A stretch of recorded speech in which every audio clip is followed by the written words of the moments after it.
नमस्कार, मैं विरोध दीक्षित। आप देख रहे हैं न्यूज भारत 24। आइए देखते हैं आजमगढ़ की कुछ प्रमुख खबरों को।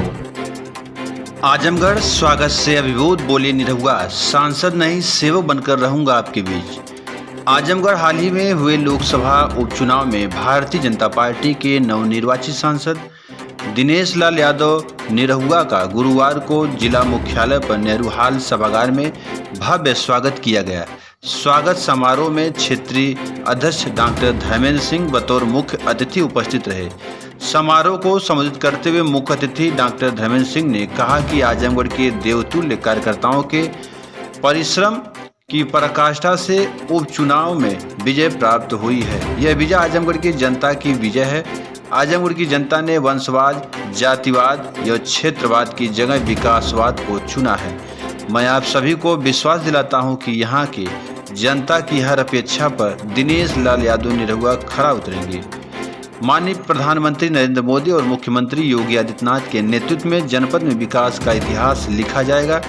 सांसद दिनेश लाल यादव निरहुआ ने कहा कि मैं आजमगढ़ की जनता और भाजपा पदाधिकारियों कार्यकर्ताओं का आभार व्यक्त करता हूं, जिन्होंने प्रचंड गर्मी में भी कमल खिलाने के लिए मेहनत किया है। मैं आजमगढ़ का सांसद नहीं सेवक हूं। मैंने मुख्यमंत्री योगी आदित्यनाथ जी से मिलकर कहा कि आजमगढ़ की जनता ने बड़ी उम्मीद व विश्वास से जिले में कमल खिलाने का कार्य किया है। माननीय मुख्यमंत्री जी ने तुरंत अपने अधिकारियों को आदेश दिया कि जिले में रुके हुए सभी विकास कार्यों को तुरंत शुरू किया जाए। निरहुआ ने कहा कि मैं आजमगढ़ में ही रहकर आप सबकी सेवा करूंगा। आपकी जो भी अपेक्षाएं वह सब पूरी होगी।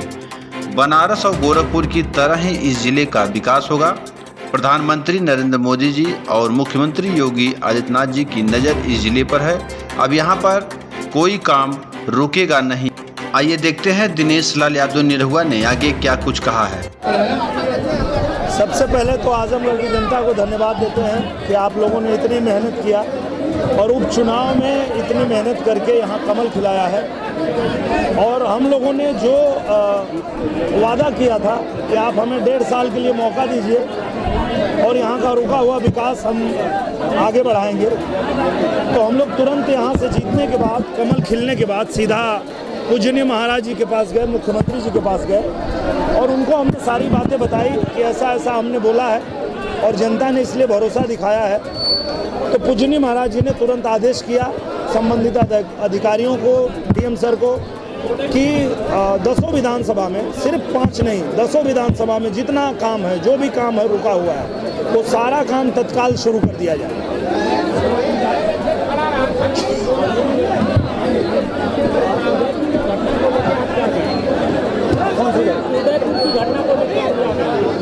बहुत निंदनीय है इस तरह की घटना, और आज के भारत में अगर हो रही है तो ये बहुत ही निंदनीय भी है और बहुत सोचनीय भी है। ये सोचना भी पड़ेगा कि हमारे भारत में अभी भी किसी की इतनी हिम्मत हो सकती है, किसी की इतनी औकात हो सकती है कि वो इस तरह से किसी व्यक्ति का गला रेत कर हत्या कर दे।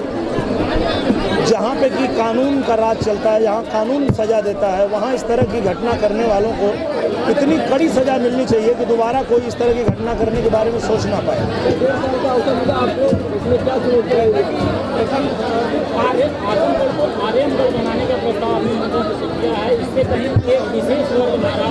नहीं होना चाहिए, किसी को नाराज़ नहीं होना चाहिए, क्योंकि ये मूल रूप से आर्यमगढ़ ही था। और अगर कोई बाहर से आया और उसने हमारे घर का नेम प्लेट निकाल दिया, तो अब जब हम अपना नेम प्लेट वापस लगाएंगे तो किसी को क्या दिक्कत हो सकती है। अगर हमारा पड़ोसी या हमारा दोस्त मित्र, हमारे साथ रहने वाला कोई भी धर्म जाति का व्यक्ति, अगर वो ये देख रहा है कि कोई बाहर से आया और हमारे इस ज़िले का नाम चेंज कर दिया, बदल के पहले आर्यमगढ़ था उसको कुछ और कर दिया, तो अब उसको फिर से आर्यमगढ़ हम उसका मूल नाम अगर देना चाहते हैं तो किसी को क्यों तकलीफ या दिक्कत होनी चाहिए। आजमगढ़ की जनता ये समझे कि आजमगढ़ आर्यमगढ़ बनेगा, निश्चित रूप से बनेगा। और इसका संकेत खुद पूजनीय महाराज जी ने जब दे दिया था आजमगढ़ में कि अब आर्यमगढ़ बनेगा, तो निश्चित रूप से बनेगा। जब से आप चुनाव जीते हैं, प्रकाश राठौर जी लगातार अखिलेश यादव पे हमला हुआ है, इसको लेकर आप क्या कहें? मुझे लगता है कि कहीं ना कहीं वो सही भी बोल रहे हैं ओम प्रकाश जी। इसने मीडिया के बंधुओं से आग्रह है, मुझे लगता है कि इसी में बैठ के तो चुनाव नहीं लड़ा जा सकता और चुनाव लड़ने के लिए ज़मीन पर उतरना पड़ेगा और चुनाव जीतने के बाद तो और ज़्यादा टाइम देना पड़ेगा। तो वो जीत के टाइम नहीं दे पाए तो बाद में फिर चुनाव में भी टाइम नहीं दे पाए। पर हम लोग चुनाव लड़ते समय भी जनता के बीच में थे, अब चुनाव जीतने के बाद भी हम जनता के बीच में हैं और जनता के बीच में ही रहेंगे, तो ही हम आजमगढ़ से किया हुआ वादा पूरा कर पाएंगे।